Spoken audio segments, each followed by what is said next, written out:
Jadi kilang itu bukan kita nggak bisa bikin atau kita nggak bisa bikin proyeknya, cuman Pertamina-nya males-malesan aja. Setahu saya sih bank kan ngasih kode yang clear, kalau uang pemerintah ya uang pemerintah kan.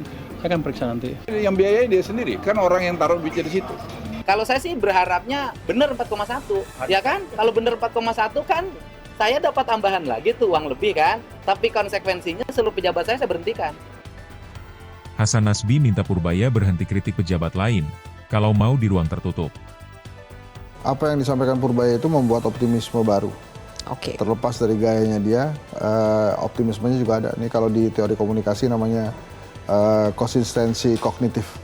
Jadi dia masuk dengan gaya yang diharapkan masyarakat untuk bisa memecahkan kebuntuan tentang ekonomi keluarga, tentang kesulitan rakyat, tentang kantong yang tipis. Apa yang disampaikan per hari ini ketika Pak Purbaya itu mendapatkan respon yang cukup positif, bagi saya ini adalah membantu dari kinerja pemerintah. Minimal per hari ini seluruh rakyat Indonesia, Menteri Keuangan yang baru ini relatif cukup komunikatif dan terbuka, menyampaikan hal-hal apapun yang memang selama ini menjadi concern dan konfirmasi publik.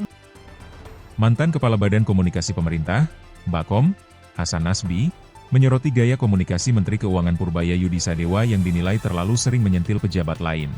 Menurutnya, pola komunikasi semacam itu berpotensi melemahkan soliditas pemerintah.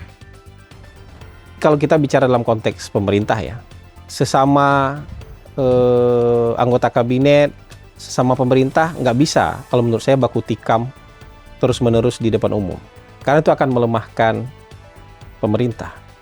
Kita kalau mau baku tikam di ruang tertutup, mau saling koreksi, mau saling marah-marah, mau saling debat, mau tunjuk-tunjukkan di ruang tertutup. Tapi kalau di ruang terbuka, kita nanti akan mengentertain orang yang tidak suka dengan pemerintah.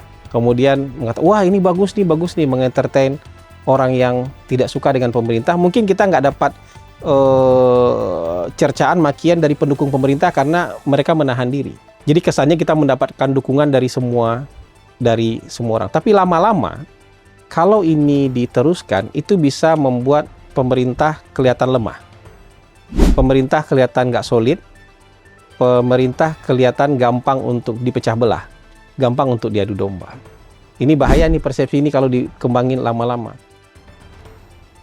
Kalau kita bicara dalam konteks pemerintah, ya sesama anggota kabinet, sesama pemerintah nggak bisa baku tikam terus-menerus di depan umum. Karena itu akan melemahkan pemerintah, ujar Hasan melalui YouTube pribadinya. Ia mengingatkan bahwa saling serang di ruang publik antar pejabat justru bisa berdampak negatif bagi citra pemerintahan. Kalau mau baku tikam di ruang tertutup, mau saling koreksi, mau saling marah-marah, mau saling debat, mau tunjuk-tunjukkan di ruang tertutup. Tapi kalau di ruang terbuka, kita nanti akan mengentertain orang yang tidak suka dengan pemerintah, jelasnya. Hasan menilai, jika situasi semacam ini dibiarkan, publik bisa melihat pemerintah sebagai kelompok yang mudah diadu domba dan tidak solid. Misalnya menteri berantem sama gubernur, mungkin hari ini kita melihatnya jadi hiburan. Tapi kalau lama-kelamaan orang akan melihat ini sebagai ketidaksolidan pemerintah, kata dia. Padahal soliditas pemerintah itu penting sekali. Konsolidasi kekuasaan itu penting sekali, tegasnya. Hasan menilai, perbedaan pandangan mengenai kebijakan publik masih wajar selama tidak saling menjatuhkan satu sama lain. Kalau ceplas-cepnya mengenai kebijakan dan lain-lain enggak apa-apa. Tapi kalau saling melemahkan antar pejabat nanti akan berantakan, kata dia. Terakhir, ia kembali menegaskan agar perbedaan pendapat sebaiknya tidak dipertontonkan lagi ke publik. Sebab, dalam jangka panjang bisa melemahkan kepercayaan publik terhadap pemerintah. Dalam jangka waktu yang panjang, publik akan merasa, ini pemerintah gampang dipecah belah nih.